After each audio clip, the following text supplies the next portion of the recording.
పుచ్చలపల్లి సుందరయ్య తెలుసునా నీకు? చెప్పరా. CPM Chandra Rajeswara Rao, CPI Chandra Pulla Reddy, CPI ML Kondapalli Seetharamaiah, people's war. Dange.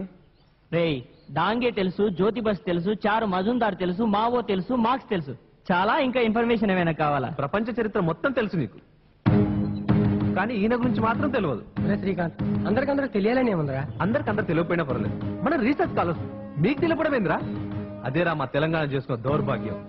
ప్రపంచ ఉద్యమాల చరిత్రలో మైలురాయిగా నిలిచిన తెలంగాణ సాయుధ రైతాంగ పోరాట వీరుడు కామ్రేడ్ రావి నారాయణ రెడ్డి రయ్యన 1952లో మొట్టమొదటిసారి జరిగిన పార్లమెంట్ ఎన్నికల్లో 542 మంది ఎంపీలే కాదు, నెహ్రూ కంటే కూడా అత్యధిక మెజార్టీతో గెలిచిన తెలంగాణ సింహం రా. ఈయన పేరు తెలవడానికి మీరు కాదురా సిగ్గుపడాల్సింది, అటువంటి చరిత్ర రాసిన చరిత్రకారులు సిగ్గుపడాలి. దానికి మేమేం చేయాలి? వెంకటేష్, నువ్వెక్కడి నుంచి వచ్చావు? గడప. గోపాల్, నువ్వెక్కడి నుంచి వచ్చావు? గుంటూరు. హరి, నువ్వెక్కడి నుంచి వచ్చావు? అనకాపల్లి. అంటే ఎక్కడెక్కడి నుంచో ఇక్కడికి వస్తారు, మా ఊర్లకు దూరంగా ఇండ్లు వేసుకుంటారు. గుంటూరు పల్లె అని, ఆ పల్లె అని, ఈ పల్లె అని మీ ఊర్లో పేరు పెట్టుకుంటారు, మా పైన మీ పెత్తనం చెలాయిస్తారు. భారతదేశంలో ఎవరెక్కడైనా జీవించే హక్కు, స్వేచ్ఛ మన రాజ్యాంగమే మనకిచ్చింది. ప్రశ్నించే హక్కు నీకెక్కడిదిరా? నేను ప్రశ్నించేది మీ హక్కుని కాదు, మీ ఆధిపత్యాన్ని, మీ అహంకారాన్ని. తెలంగాణ ప్రజలంటే మీకు చులకన, తెలంగాణ భాషను చులకన, తెలంగాణ యాసను చులకన. తినేది ఇక్కడ తిండి, పీల్చేది ఇక్కడ గాలి, తాగేది ఇక్కడ నీళ్లు, పాడేది అక్కడి పాట. శ్రీకాంత్, తెలియకుండా మాట్లాడకు. మా వాళ్ళు వచ్చి మీకు వ్యవసాయం నేర్పారు, పద్ధతులు నేర్పారు, కల్చర్ నేర్పారు. ఆహా, ఇంగ్లీష్ వచ్చి మీకు నేర్పానంటాడు, మీరు వచ్చి మాకు నేర్పానంటారు. ఎవరికి ఎవరు నేర్పినరా? నేర్పినా తెలంగాణ అభివృద్ధి చెందిందా? జరగలేదా? అనేక ఇండస్ట్రీస్ పెట్టి వేలాది ఉద్యోగాలు కల్పించింది ఎవరు? కాలేజీలు కట్టించింది ఎవరు? కార్పొరేట్ హాస్పిటల్ పెట్టించింది ఎవరు? మీరేరా? మీరే. అనేక ఇండస్ట్రీస్ పెట్టారు, లక్షలాది మందికి ఉపాధి కల్పించారు, కానీ అందులో తెలంగాణ వాళ్ళకి ఎంత శాతం ఉద్యోగాలు ఇచ్చారు? కాలేజీలో తెలంగాణ వాళ్ళు ఎంత శాతం ఉన్నారు? కార్పొరేట్ హాస్పిటల్ ఎంత శాతం ఉన్నారు? సెక్రటరీలు ఎంత శాతం ఉన్నారు?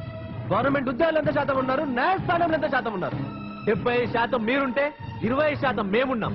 అది కూడా అటెండర్లుగా, డ్రైవర్లుగా, క్లీనర్లుగా, కింది స్థాయి ఉద్యోగాల్లో మేముంటే పై స్థాయి ఉద్యోగాల్లో మీరున్నారు. ముల్కి రూల్స్ మూలకు పడేశారు, 610 జీవోను అణగదొక్కారు. మా వాళ్లకు ఉద్యోగాలు లేక, ఉపాధి లేక అడుగుల పాలవుతున్నారు, నక్సలైట్లుగా మారుతున్నారు. ఏంట్రా నువ్వు మాట్లాడేది? వాస్తవం రా, ఇది వాస్తవం. అలాగంటే ఐటీని డెవలప్ చేసి హైటెక్ సిటీగా మార్చింది ఎవరు? రోడ్లు, రింగ్ రోడ్లు, ఔటర్ రింగ్ రోడ్లు, రియల్ ఎస్టేట్, ఇంటర్నేషనల్ ఎయిర్పోర్ట్, వీటన్నిటితో హైదరాబాద్ సిటీని గ్రేటర్ సిటీగా ప్రపంచం గుర్తించే స్థాయికి తీసుకొని వచ్చింది ఎవరు? మీరేరా, ఇది మీరే. కానీ నువ్వు గొప్పగా చెప్పుకుంటున్నావే ఐటీలు, హైటెక్ సిటీలు కాదు, వాటి పక్కన ఉన్న పూరి గుడిసెలు చూడు, మా తెలంగాణ పరిస్థితులు మీకే అర్థమవుతాయి. రోడ్లు, రింగ్ రోడ్లు, ఔటర్ రింగ్ రోడ్లు కాదు, వాటి పక్కన దినదిన గండంగా గడుపుతున్న కూలీలు చూడు, మా తెలంగాణ పరిస్థితులు ఏంటో మీకే అర్థమవుతాయి. రియల్ ఎస్టేట్, ఇంటర్నేషనల్ ఎయిర్పోర్ట్ అని కోట్ల కోట్లు మీరు సంపాదిస్తున్నారు, మా తెలంగాణ నోట్లో మట్టి కొడుతున్నారు.